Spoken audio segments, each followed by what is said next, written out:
Welcome to Bluing House. I am delighted to bring you an interview with the world-renowned builder, Bill Baker. Be sure to watch to the end to see the beautiful drafting table he designed and find out about the incredible craftsman who brought it to life. I hope you enjoy it.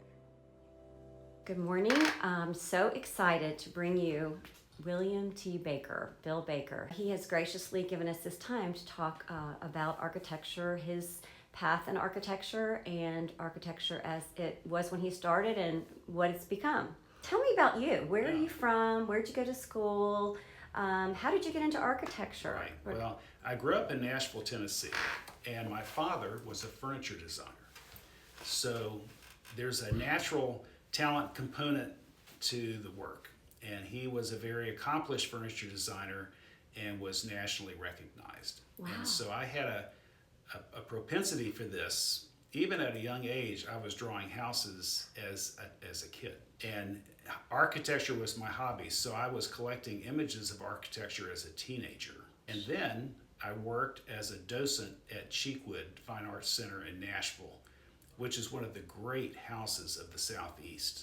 A lot of people are not familiar with it, but it was built in 1929 by the Cheek family, who sold their company to General Foods right before the stock market crashed. Oh, wow. So when everybody else was broke, they were flush with cash. They built a trophy house, and it is absolutely magnificent. And that's really one of the early influences in my training of my eyes about architecture was working at Cheekwood and giving tours and seeing the best of English architecture. Absolutely magnificent house. Oh my goodness. Let's go back a little bit. Tell me a little bit more about your dad. How did he get into making furniture? What kind of furniture was it? Yeah. What about his family? Is this something that has just come down through the generations to have this love of architecture and furniture? There's a gene passing through the Baker family that is a gene for creative talent, and it expresses itself every generation in a different way. So my grandmother was very artistic and made quilts. Yeah. My father was a furniture designer and designed furniture. I design houses, and I have a cousin who was a successful jewelry designer and had jewelry at Neiman Marcus and also a sculptor in his own right, very talented. Oh. So anyway, it's interesting. There's a natural component to this. Yes. And I think that's true for a lot of us. You can learn it, you can go to school, and you can master it as a trade. But then there's this special component, and most of the time I think it's inherently God-given talent. Yes. So anyway, Dad was in college in the 30s, and his father had a stroke. Oh. And he and his brother dropped out of college and went home and took care of their dad. Oh, and wow. So they never finished college. Okay. And what's your dad's name? William T. Baker. And so after his father passed away, he got a job working for Davis Cabinet Furniture, which the owner of that firm was a family friend. And he became a self-taught furniture designer. Oh my gosh. And he got books, some of which I still have, of how to do it. And he mastered it and went on to have an incredible career where he was recognized twice in Chicago as Best of Show. Oh my gosh. And so he was very good at what he did. Oh, wow. Then, for myself, I started off in the School of Architecture at Auburn. I was there during the oil embargo of 75, 79. Okay. And there were no jobs for architects because the economy closed down. So I switched majors to School of Business. Interesting. And I got a degree in finance. And then after that, I went to Emory to get an MBA. And after I graduated from Emory, I worked at SunTrust Bank as an in-house consultant for senior management. Okay. And one day I said, I'm doing okay because I made officer in 13 months, which is a pretty fast track. I said, but I just don't know that banking is my thing. I really have missed my love of architecture. And so I was looking at the Wall Street Journal one day, and on the front page was an article about a real estate developer in Atlanta who was building $1 million spec homes I for remember all the CEOs that were moving here, senior management, opening Southeastern offices in Atlanta. Yeah. They didn't want to go through the building process. They were opening an office. They needed to get in, get their families settled, and move on. And so they were buying houses pre-built. And in today's dollars, those would be $4 or $5 million houses today. So those were pretty aggressive spec homes. So I called up Marty and I said, Marty, I work for SunTrust, but I would love to work for you in some way just to touch architecture. And do you have any thoughts on that? And he said, why, yes. I think you should talk to my in-house architecture group. So I did talk to them over several conversations, and they said, we think we have a place for you managing our architectural control programs, because Marty had 6 subdivisions under construction and 300 houses, and they needed somebody in the field to go confirm that the houses were being built according to the plans. So I did that. I quit the job at the bank and went to work for the in-house architecture group, and amazingly saw every stage of construction over a 6-month period, from foundation, grading foundation, all the way through framing and trim. And sometimes what was being built deviated from the approved plan. And so I would walk up to the framer or the trim carpenter and say, hey, it doesn't look like the drawing. What's going on? The framer would say, well, because the drawings are wrong. They would say, well, the elevation is drawn like this, but the construction section is drawn like this, and we always build according to the section. And so they would show me what the section should have been drawn to match the elevation drawing. Then all of a sudden I learned how to frame. Then the same thing with the trim carpenters. If a detail didn't look right on the job, I'd say, hey, we need to fix it. And they would either say, okay, we'll do it. Or there's not enough detail. How do we do this? And then I would have to hand sketch it. Or they would tell me, well, the detail on the plan's not drawn right. And then they would tell me what needed to change. So in a very short period of time, the guys in the field who are actually building it are teaching me how to do it. The office environment was a little, it wasn't a very smooth running office, and so I quit and started my own firm. And 6 months after I quit, another senior partner quit. And we both started our own firms. So how long were you with that original firm? You were only there 6 months? Yeah. But in 6 months, you learned so much. I learned how to do it, basically. Yeah. And I quit, and my parents invited me to go on to Sea Island on vacation with them. So I bought a textbook. This is written actually by Ed Muller, and it's still in print. It's used as a textbook, but I have an early edition. This is from 1985. You study this book like I did from cover to cover, and then there's tests at the end of every chapter with the answers. This is equivalent to a year at architecture school, I think, because everything that you need to know is in this book. So then I started my own firm, and I started doing very small little baby steps at first, working with builders like redraw a master bath arrangement or redraw a kitchen, redraw elevations, and then eventually redraw the entire plan. And so I kind of stepped into it gradually. And along with that, I had a great structural engineer that I worked with. And he would engineer the drawings. And by watching what he did and studying his drawings, I understood the construction of the house structurally. Okay. And so within a year, I was really up and running. Wow. Now, this was a very special time for Atlanta because it was the Wild West. Yes. What year was that? 85. Okay. Yeah, oh man, boomtown. And so the builders were selling houses in framing stage. I mean, there were so many people moving here. There were bidding wars. Wow. And you could even have a mediocre floor plan and sell it. I saw houses being built that were fair, that were selling in framing stage. It was just crazy. Wow. And also permitting was very easy. You didn't have to have all the information that we have today. Yeah, it was different, completely different than today. You just needed elevations, floor plans, electrical planning you could permit. And so that was good for me because I grew with the industry as things got more stringent. and came along with it. It was a very nice time to start it. 85 was the key year. A lot of my peers started their firms 83, 85. That was the window of opportunity. And, you know, I don't know if there was another one quite as good as that on the road. So anyway, I was really good at cold calling, and I would call builders and say, hey, I'm doing some work for this builder over here, and I'd love to talk to you about how I can serve your needs. And so I could kind of cherry pick the builders I wanted to work with. Then I eventually got a commission to do a major house in Buckhead on Tuxedo. And that house launched my career in Buckhead because it was a landmark home, still is a landmark home. And I'm proud to say that this house was so spectacular that the Olympic Committee chose it as their official party house during the 1996 Atlanta Olympics. My gosh. Atlanta has always been a real estate town. It's probably our biggest engine of growth.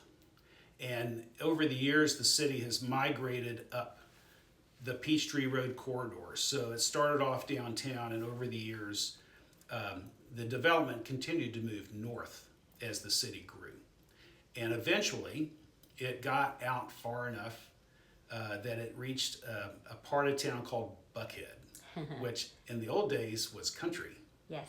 And it had an old country store at a fork in the road, and there was a Buckhead skull nailed to a tree at the fork in the road, and thus it came to be known as Buckhead. So Buckhead is very special in the Southeast. It has an amazing collection of wonderful architecture, on par with any city in the country. Mm-hmm. In some ways, maybe even a little more special because we have such a diversity of architecture, because you have everything from Schutze's Tuscan villas to the best of the best Georgians and French and Italianate. I mean, it's just everything, and American colonial. I mean, we have some wonderful examples of every style of architecture. Which is your favorite? Well, you know, if it's well done, I like all of the different styles. I grew up in a Georgian house. So for me, I guess my DNA is more Georgian, but I really like 18th century French. The quality of the materials and the design is spectacular. So I like that. I like American colonial. It's very comfortable to live in. So, you know, I have a lot of different styles that I like. So it's fascinating. I have been designing houses now for 37 years, and I have seen the evolution of the industry over probably, we're into our third evolution now. So when I started, we did a lot of American colonial. Williamsburg, Georgia, Clabbered. Atlanta loved the American vernacular because it also lent itself so well for the furnishings and the English antique, oriental rugs, the silver, that Atlantans liked. And so those houses really spoke to that aesthetic. In fact, one of my first houses, which I'm very proud of, is 35 years old now, and it's a Williamsburg house that's spectacular. So, and then from there, and then in the 90s, we became much more eclectic. And so then as you look at my portfolio, then you begin to see the English manor houses, the French houses, Mediterranean. I mean, you begin to see a much broader spectrum. And that's because the city continued to grow, and we had more people coming in who were no longer just from the Southeast. They were from all over. And so you begin to see a broader spectrum of architecture. And then now here we are in my current generation of architecture, and now we're going toward transitional, modern, which means that we're not doing a lot of the moldings and trim that we originally did in the 80s. Very monochromatic. It's more, I think, dramatic in terms of contrast of white and black, or dark and light. Much more modern furniture, not as much American antiques or English antiques. But you know, there's this new term or phase called grand millennials. It's coming back. I hope so. I hope so too, because whereas young girls would, when they got married, they didn't want sterling silver because they didn't want to have to polish it. They didn't want what they called brown furniture, and now it's all coming back. Yeah. So we'll see. I don't know that the transitional style has the the legs to keep it going over a period of decades. My guess is it's the trend of the moment. I think that what we'll see is what you just described. I think we're going to see a blending now of antiques and new pieces. Yes, and I like that. And well, that's because some families actually inherit things Right. from the generations before them, and they don't want to get rid of them because it has sentimental value. And so I think we'll see a blend. Tell me about how architecture has changed since you first started. You started probably on a drawing board. Talk a little bit about how it's evolved. Right. I can speak to that because I've actually spanned the technological leap forward. And so for me, that's pretty special because the first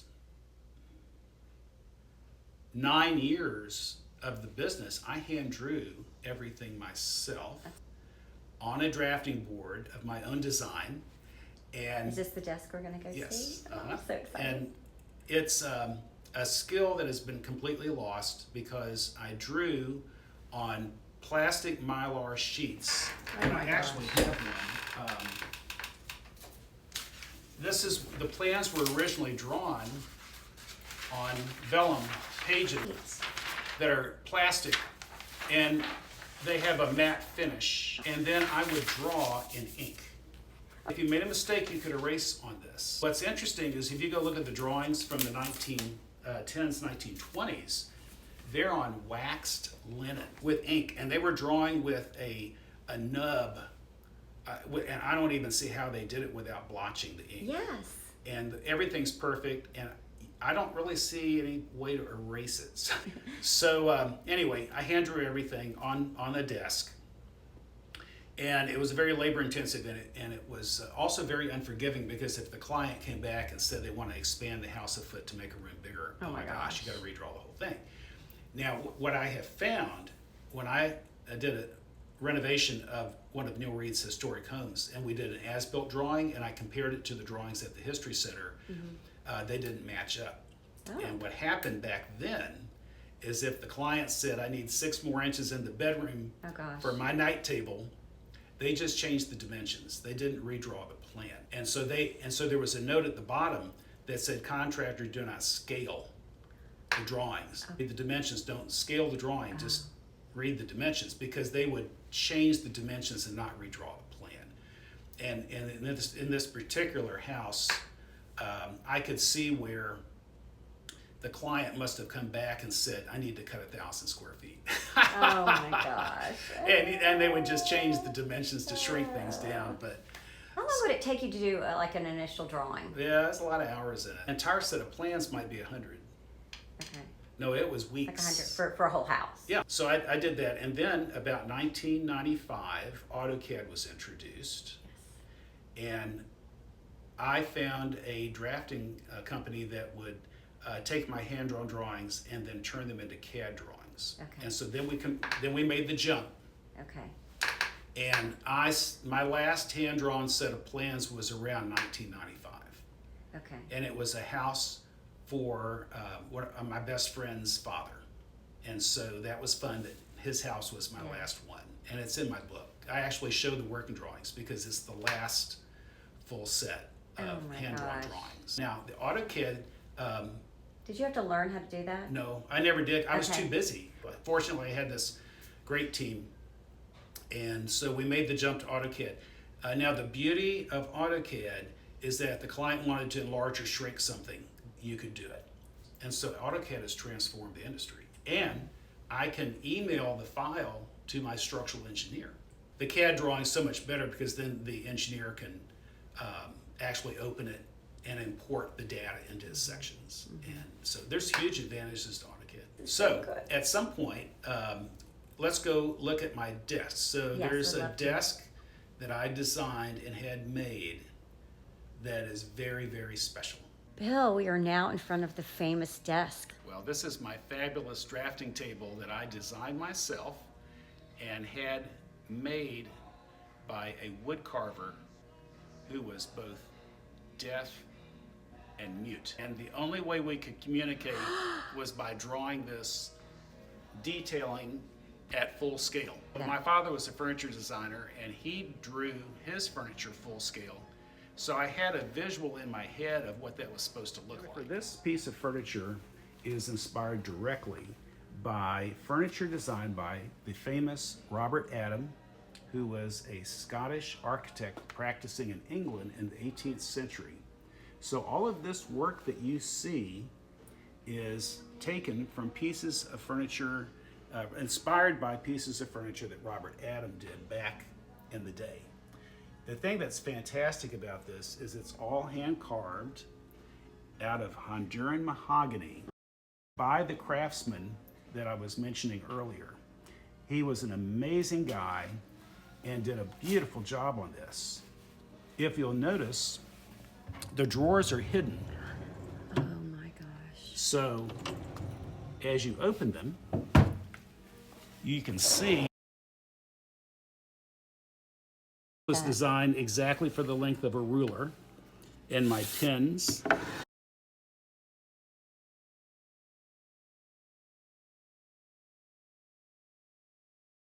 Yeah, I drew it, and it took him about 2.5 months to make.